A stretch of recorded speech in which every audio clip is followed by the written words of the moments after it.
How to delete WeCash application on your Android device. Are you guys facing issues to delete WeCash application on your Android device? If that's so, then this video might help you out. Without further ado, let's dive into the video. To delete WeCash application on your mobile device, just simply head over to your mobile settings. After you open the settings, you can see the option for apps, tap on it. Now scroll down and select WeCash application. Once you tap on it, you can see the option for uninstall and force stop. Select the first option, uninstall, and again click on OK.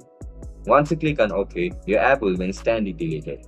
If you want to follow another steps, now just simply head back to your mobile home screen. You can see this WeCash application over here. Hold it for a second. After you hold it, you can see the option for uninstall.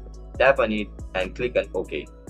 After you click on OK, your app will be instantly uninstalled on your device. And that's it guys, that's how you can uninstall WeCash. If you guys found this video helpful, don't forget to subscribe to our channel. Bye bye.